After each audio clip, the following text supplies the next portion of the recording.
tree for advertisement purposes. There it is.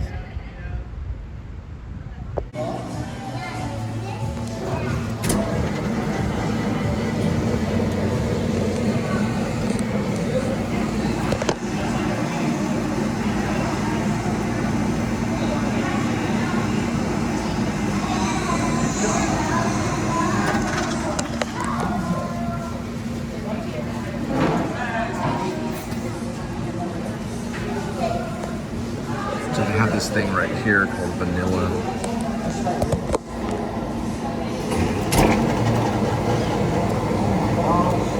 Jesus.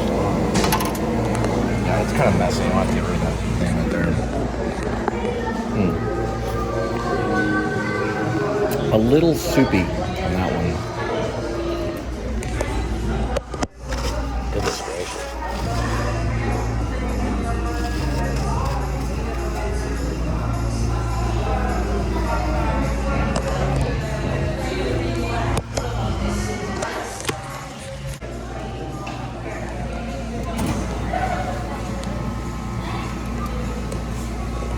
Well, you gotta act quick. Pistachio. I'm thinking maybe pistachio might be my favorite. I think it might be. Someone walked right over here, took a few steps right here, and wrote their name and put a little halo over their name right there. Isn't that wonderful?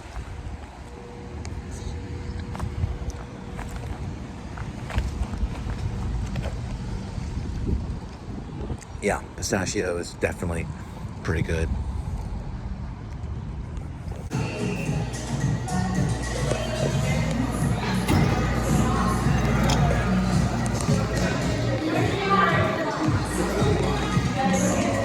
Pretty good.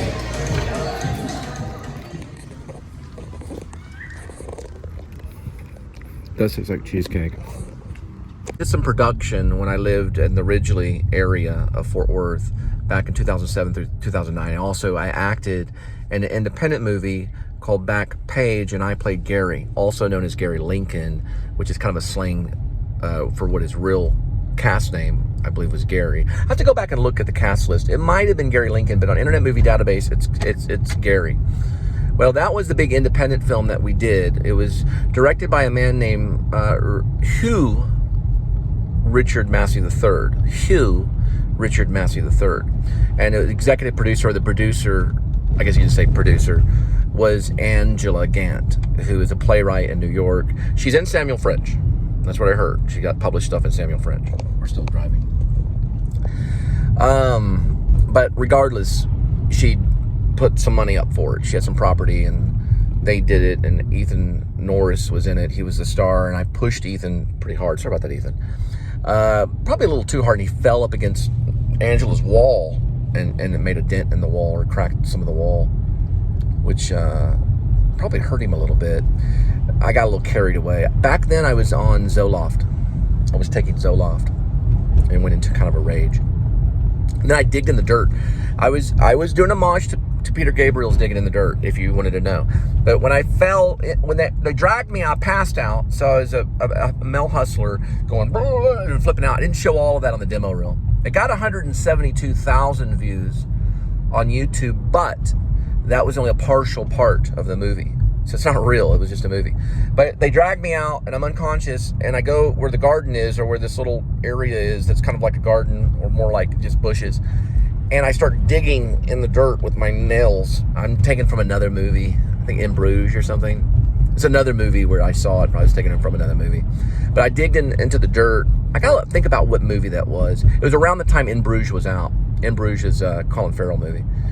It was some movie where the guy's digging in the dirt. So I copied that and I dug in the dirt. I don't know if you could really see it in the footage. We used mostly video. Adam Dapkus was in it. He's it's a dude that lives up in Colorado and sells stuff. But he was in it, and he also plays music, and he's also an actor. But anyway, he was filming me, and then another guy that's an actor was filming, not filming, but videoing. We gotta watch out on filming. It was videoing. And then Ethan threw in some, lines. Mostly it was improv, and he was like, this guy's having a psychological break. And it was about these students that were making like their own little film, and they got in trouble. And they're making a film about horrors. I wanted to do a sequel, and I posed a sequel to Massey, at least to Ethan. They've been busy. Ethan was doing Shakespeare in the Park in Dallas. And I wanted to do a sequel where Gary turns his life over to Jesus, because they drop him off at a church. There's that old thing then, little building. It's a house. They dropped him off at a church, and a church parking lot. So obviously he got up and woke up, probably walked into the church and gave his life over to Jesus, become this big Christian. I wanted them to start a band, almost like when I talked to Massey, Hugh Richard Massey, when I talked to him, he said he was somewhat mimicking Christopher Guest, or not Christopher Guest, I'm sorry, Rob Reiner. Rob Reiner, Spinal Tap, meaning he wanted to make a mockumentary, not a real documentary, but a mockumentary. Kind of what Christopher Guest kind of does, but Rob Reiner did it very well in Spinal Tap. They're making a sequel to Spinal Tap. Regardless, I thought it would be a good idea if Ethan Norris, who he's playing a character, I got to get the names right. Yeah, go ahead. I got to get the names right. But Ethan Norris's character is a filmmaker, or he's at least a student filmmaker out of UNT. And all his friends are filmmakers.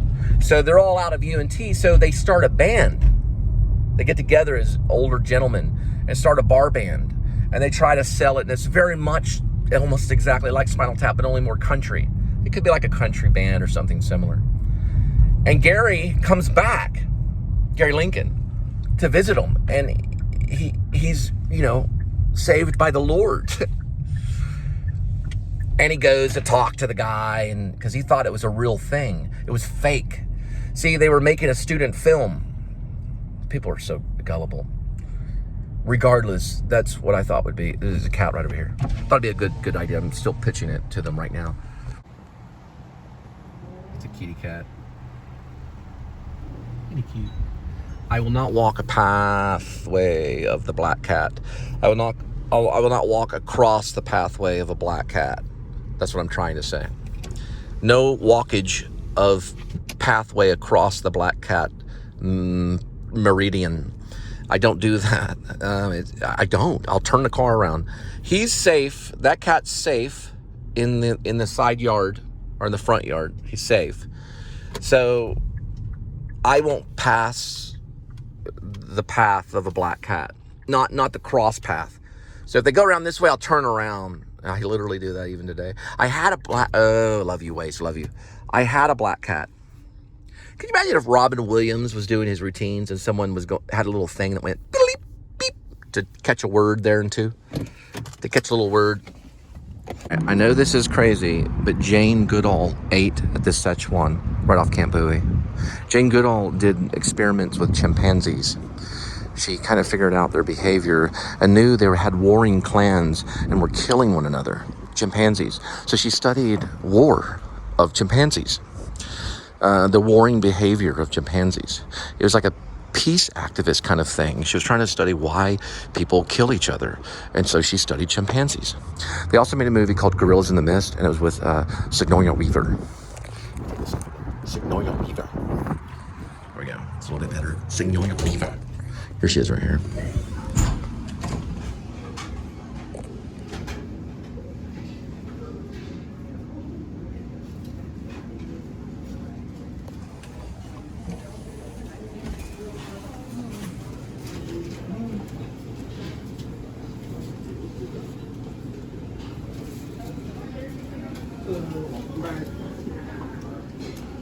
That's actually her. Jane Goodall. She's still alive. Yes. How did she know the owner? I think they brought her in to eat. They brought her to eat. Yeah, I think she knows the Basses. I think that's the Basses. Oh, the Basses got her here. Who is that guy? That's Bass. That's Bass. Okay. All right. Play jazz music. A musician. On the side, yeah. And that's you right there. Man, I don't like things. You don't like photos? You know what? You look like a filmmaker. Oh. You look like a filmmaker. The guy, he made, well, you look like his cousin. He made a lot of stuff. He won an Oscar. Parasite. You ever seen Parasite? Yeah. His name is like Boom. It says a weird name. Oh, that's the receipt? Yeah, you're good to go. Actually, I need it. I need a copy of it, yeah. Anyway, look up the movie. You have it right here. Yep. Look up the movie Parasite. It won Best Picture like a few years ago. Yeah. Anyway, looks like that dude. It kind of Boone. I don't know. It's like Boone something. I can't think of his name, but he's okay. I know there's three. There's a Korean, there's Chinese, and there's Japanese. I'll have to look it up in just a minute, but Parasite is a movie I have not seen. Have not seen it. There were two filmmakers, one from China and one from Korea, and then there was, anyway, the one from China won. She made Rider, but she ended up winning the Best Picture for a movie that was called... Frances McDormand was in it. It was a title I used for one of my plays. No Man's Land. Yeah, that was my title for a play I wrote. No Man's Land. I have the PDF, by the way. Not of your script, but of my play. It's a stage play. It's set in Texas, the borders of Texas. No, actually, no, you know what? I lie. It's set in Arizona. It's about border crossers. And this one guy that tries to protect them, another guy that tries to kill him. No Man's Land. It's a stage play. But anyways, Frances McDormand did the movie. And she was a Chinese director. But the guy that I'm thinking of, the Parasite's a different guy. Let's say he might be Japanese or Korean. Trunk. You listening? Open. Thank you. Yeah, a lot of the Asians are doing very well when it comes to winning Best Picture. Bong Joon-ho. He was the one that made Parasite, and I mispronounced his name. Bong Joon-ho. Bong Joon-ho. Bong Joon-ho. I don't know. He won Parasite. That guy looks a little bit like him. That's in there in Szechuan. Then another lady, I want to say maybe her name is Wang. I want to say it might be Wang. It's Chinese. I want to say Bong is Korean. I'll look it up. Nomadland. Nomadland. Yeah. My first title was No Man County. And then it went to Nomadland. I think No Man Land. So it's not exactly the same title. I had 3 different titles for that stage play. I wrote it has nothing to do with Nomadland. Chloe Zhao. My play is very different. It's set on the border of Arizona. One of the guys, I think he's from Texas, he helps people cross the border. He's known as a mule. So he helps people cross the border. He gets stuck in this area, and there's an air conditioning repairman that also gets stuck in the same area because their cars fell, and they're kind of dependent on one another. And he tells his story, he tells his, and then these robbers that are on the run come into the scene, and it's a whole play. My friend Rob has it. It's called Nomadland, but we decided to change the title to Nomad County, which we did change the title, and it has several different titles. I think one was No Man's Land was another one. I think that was the original, No Man's Land. Anyway, that guy looks like Jong Bon-ho. I think that's his name, Parasite, but that's not him. He's just it would be funny if it was, but he's just a guy that runs the Chinese food. The guy takes the orders. Anyway. Unplug Live, Wilson Meadows.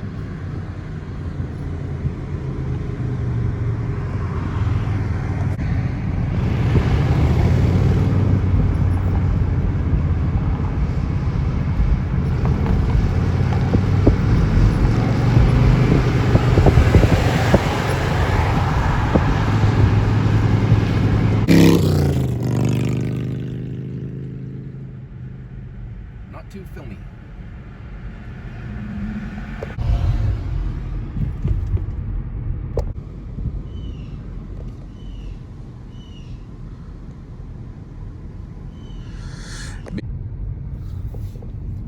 So it's not the mattress that's for sale, but the house is.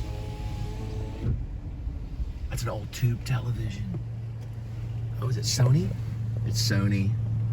And if I'm not mistaken, that one might be mine. I sold it to a pawn shop not very long ago. I got footage of it. I've got footage of it probably in bulb. You'd have to look at bulb, but that might be it. It was a Sony exactly like that. Very similar. But I don't remember the Trinitron up at the front left. I don't think it's the one. But I had one like that in bulb. If you ever seen bulb. It's on a channel called Pigeon 1. It was my first channel. This is my second vlog channel. It's my second daily vlog channel. My first vlog channel was known as Pigeon 1. That's me. All right. Pigeon 1. Yeah, that was my experimental. That's right there. My experimental channel. Yeah, I'll put it over here. Thank you. I appreciate it.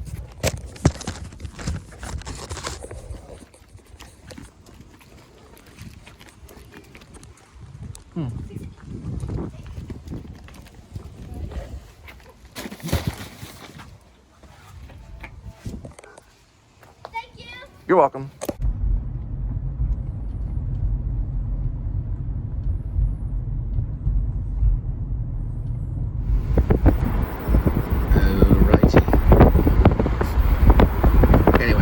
Still wish I could go back and watch Lucky Hank, but I can, only get one episode for free. I'd probably be on Hulu, probably Apple TV. I don't know. I think it's AMC. Yeah, AMC. So you can find it anywhere, but it looks like it's going to be a cool one. And Bob Odenkirk's like my favorite. Also, just to let you know, I do want to cast Bob Odenkirk as Steven in Escape from Maine if we get it lifted off. He'll be offered the script. I would think he'd be a great Steven. I can't think of anyone better. I think Alec Baldwin would be the ghostly father figure.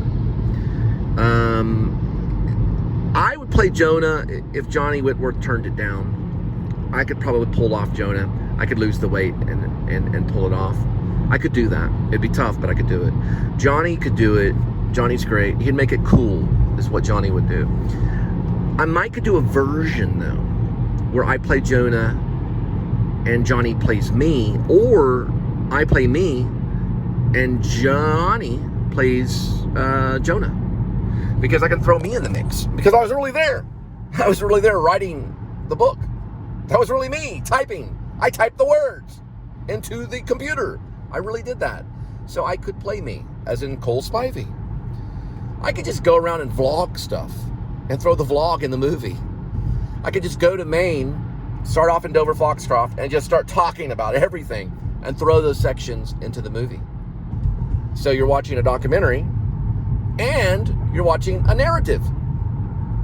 Because those actors like Johnny Whitworth, they know how to speak and seduce the words and the camera. They know how to be, Laurence Olivier. Not that Johnny Whitworth is like Laurence Olivier, but he does know how to do it, just as Bradley Cooper does. He's done movies, so he knows how to pull it off. When it comes to a narrative movie, he knows how to make it work. But I know how to make the documentary thing work, right? So I could mix the two, like mixing the Vietnam era with the Generation X era.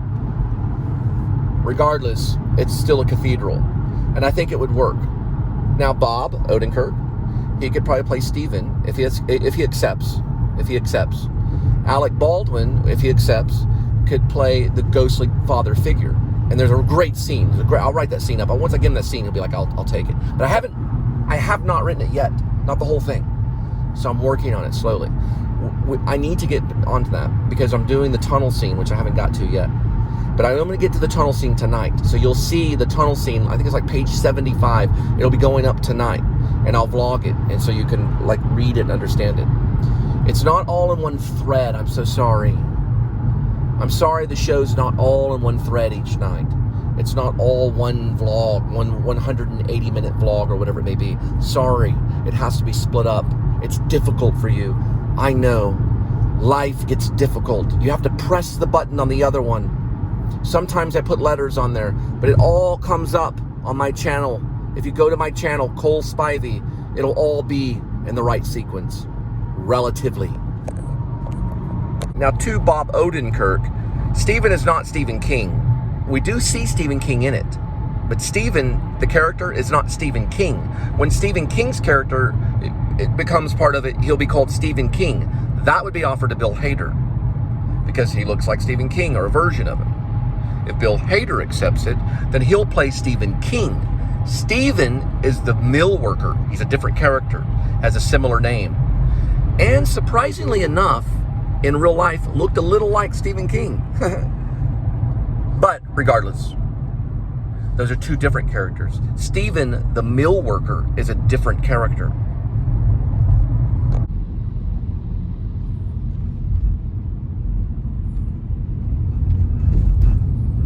They'll have to be open-minded. They'll have to be able to learn. And they'll have to be open-minded and liberal about it. They're all the way from California.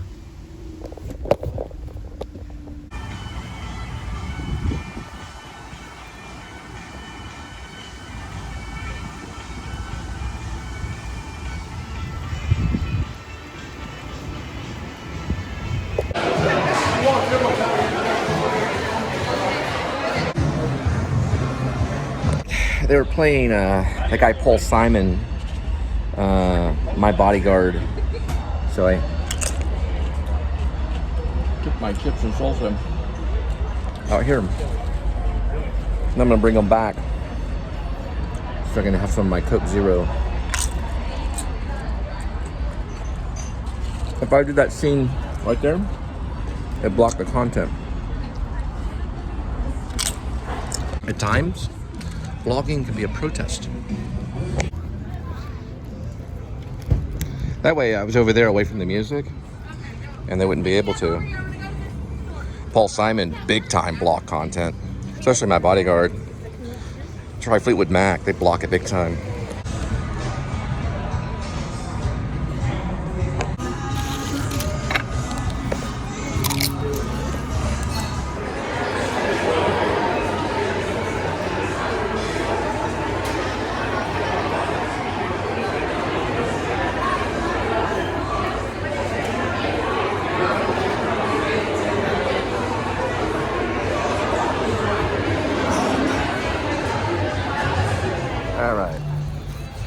So we got it. All the way from California. Dual motor.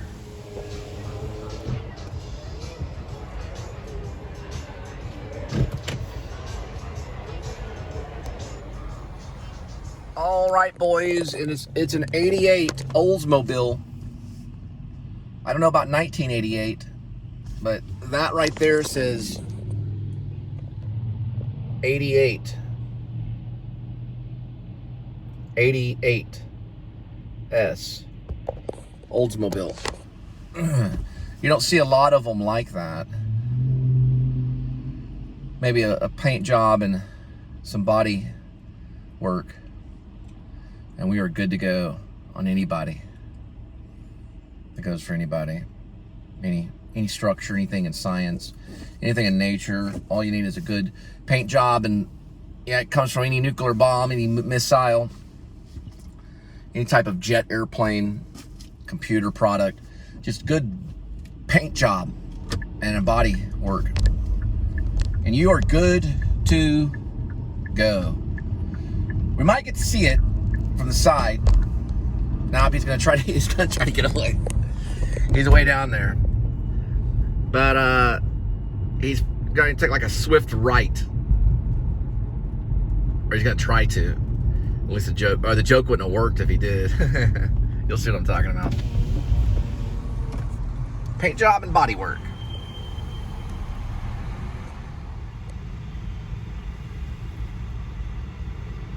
All red lights there, but in the distance you see a green light. This boomer's everything symbolic. Ooh, symbolic. For a boomer, it's got to be symbolic. But I guess Generation X gets us, you know, we get our symbolism from like, what? The punk rock age? What's anarchy mean? That's a symbol, right? What is that symbol called? The anarchy symbol?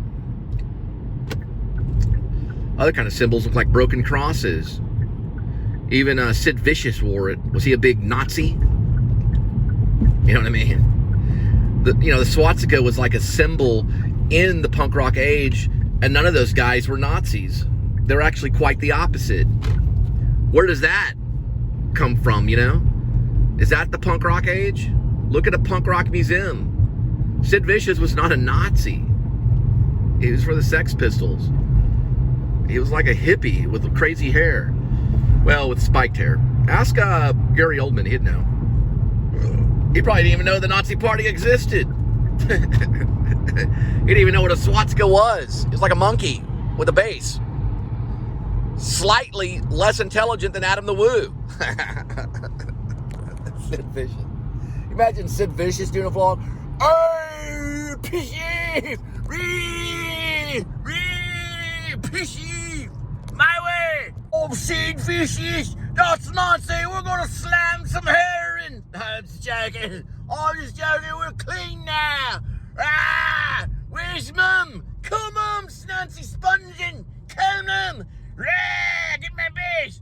We're gonna do a vlog about driving a car!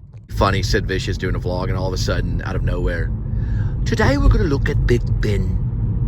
We're gonna look at Big Ben in a new way. And this is Sid Vicious from the Sex Pistols, and we're doing a whole vacation tour of the UK, starting with Big Ben and the history of Big Ben. Next, we'll go to the Globe. Stratford-on-Avon. I'm sorry, Stratford-on-Avon is how you say it's, Nancy.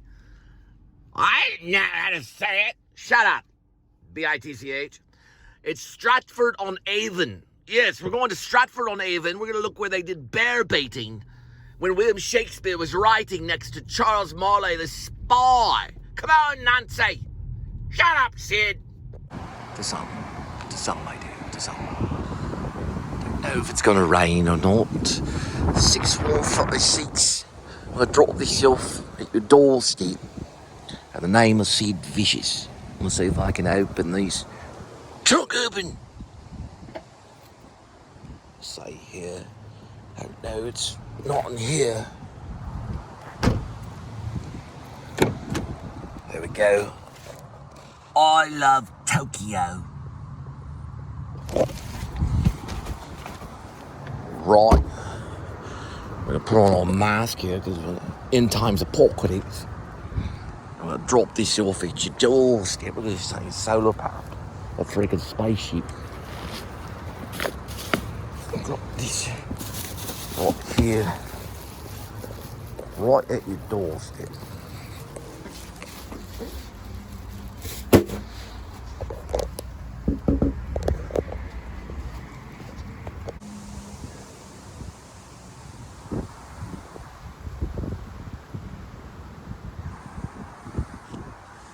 Perhaps exercise, perhaps children.